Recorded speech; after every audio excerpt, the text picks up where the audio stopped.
স্বামী ভালো, সেই স্বামী সবসময় চিন্তা করে আমার বউটা যদি একটু কটু কথাও বলে, ও যদি একটু কর্কশ হয়, ও কোনো পুরুষের সাথে কথা বলে না, চরিত্র নষ্ট করে না, এমন মহিলা রেখে দেওয়া যায়, ওকে পোষা উচিত, যত্ন করা উচিত। এটা হচ্ছে বুদ্ধিমান স্বামী।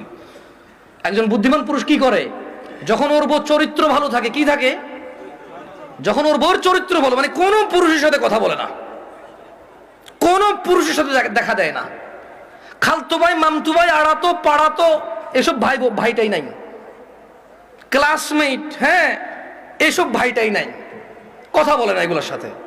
কিন্তু একটু জ্বালা যন্ত্রণা করে জামাইয়ের সাথে, cash cash cash cash cash, যেটা স্বভাব আর কি কিছু কিছু মহিলার, হ্যাঁ করে।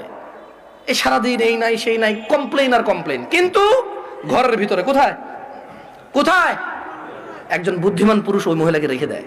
কেন? ওই মহিলাকে আদর যত্ন করলে এটা মানুষ হবে, এটা চরিত্র ভালো। এটা কি ভালো? চরিত্র ভালো। ওর বিছানা ছাড়া কারো বিছানায় যায় না, ওর ঘর ছাড়া কারো ঘরে গিয়ে জামা কাপড় পরিবর্তন করে না। এটা বুদ্ধিমান পুরুষ। পুরুষের মাথা লোপ পাইছে, মানে অবৈধ সম্পর্ক করতে করতে করতে কোন বউটা ভালো কোন বউটা ভালো না এই বিবেচনা আর নাই। এখন রান্নার দোষ, বাপে ল্যাপটপ দেয় নাই সেই দোষ, এই কাঁঠালের দিনে কাঁঠাল দেয় নাই ওই দোষ। এখন বউর আর কোনো দোষ খুঁজে পায় না।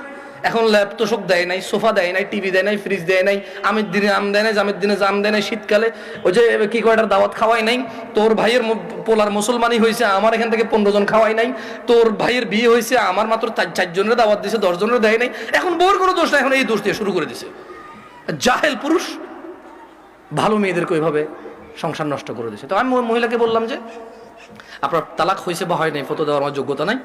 আপনি যদি মনে করেন আপনার স্বামী গোপন করেছে শেখের সাথে, তালাক একবার তালাক দিছে যেটা গোপন করেছে, আপনি ওনার সাথেই কথা বলেন। তো আমি আমার বোনদেরকে বলবো, বোন